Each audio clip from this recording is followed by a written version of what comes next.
ಮಾಡ್ಲಾ? ಯುಗಾದಿ ಮಿನಿ ವ್ಲಾಗಲ್ಲಿ ಹಬ್ಬದ ದಿನ ಉದ್ದಿನ ಅಡುಗೆ ಮಾಡಿದ್ದೆ ಅಂತ ತೋರಿಸಿದಾಗ ಅಕ್ಕ ಅದರ ರೆಸಿಪಿನ ತೋರಿಸಿ ಅಂತ ಕೇಳಿದ್ರಿ ಅಲ್ವಾ. ಇವತ್ತು ಹೇಗಿದ್ರು ಹಸ್ಬೆಂಡ್ ಕೂಡ ಅದನ್ನೇ ಮಾಡು ಅಂತ ಹೇಳಿದ್ರು. ಸೊ ಅದರ ರೆಸಿಪಿನ ಶೇರ್ ಮಾಡ್ತಾ ಇದ್ದೀನಿ, ಬನ್ನಿ ನೋಡೋಣ. ನಾನು ಯೂಶ್ವಲಾಗಿ ವೀಕ್ಲಿ ಮೀಲ್ ಪ್ಲ್ಯಾನ್ ಮಾಡಿದಾಗ ಒಂದು ವೀಕ್ಗಾಗೋಷ್ಟು ಎಲ್ಲ ಥರದ ಕಾಳುಗಳನ್ನೂ ನೆನೆಸಿ ಮೊಳಕೆ ಬರೆಸಿ ಇಟ್ಕೊಂಡಿರ್ತೀನಿ.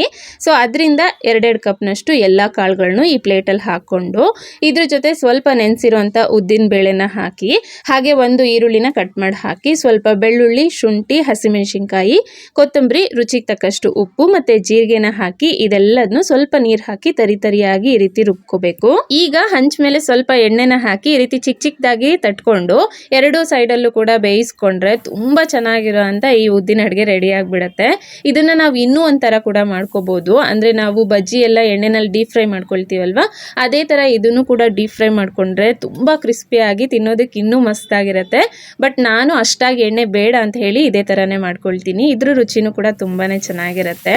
ಇದನ್ನು ಹಾಗೆ ಕೂಡ ತಿನ್ಬೋದು, ಇಲ್ಲ ಪುದೀನ ಅಥವಾ ಟೊಮ್ಯಾಟೊ ಚಟ್ನಿ ಜೊತೆ ಅಂತೂ ಕಾಂಬಿನೇಷನ್ ತುಂಬ ಚೆನ್ನಾಗಿರುತ್ತೆ. ನಾನಿವತ್ತು ಈ ರೀತಿ ಟೊಮ್ಯಾಟೊ ಚಟ್ನಿನ ಮಾಡಿದ್ದೆ, ಸಖತ್ತಾಗಿತ್ತು. ಮೊದಲು ಟೊಮ್ಯಾಟೊ, ಬೆಳ್ಳುಳ್ಳಿ, ಕರಿಬೇವನ್ನ ಸ್ವಲ್ಪ ಎಣ್ಣೆನಲ್ಲಿ ಫ್ರೈ ಮಾಡಿ ಅದು ಪೂರ್ತಿ ತಣ್ಣಗಾದ್ಮೇಲೆ ಅದ್ರ ಮೇಲಿರುವಂಥ ಸಿಪ್ಪೆನೆಲ್ಲ ತೆಗೆದು ಚೆನ್ನಾಗಿ ಮ್ಯಾಶ್ ಮಾಡಿಕೊಂಡು ಅದಕ್ಕೆ ರುಚಿಗೆ ತಕ್ಕಷ್ಟು ಉಪ್ಪು, ಕೊತ್ತಂಬರಿ, ಕಟ್ ಮಾಡಿರೋ ಈರುಳ್ಳಿ ಮತ್ತು ಖಾರದ ಪುಡಿನ ಹಾಕಿ ಚೆನ್ನಾಗಿ ಮಿಕ್ಸ್ ಮಾಡಿಕೊಂಡು ತಿಂತಾ ಇದ್ರೆ ವಾವ್, ಟೇಸ್ಟ್ ಅಂತೂ ಸೂಪರ್ ಆಗಿರುತ್ತೆ.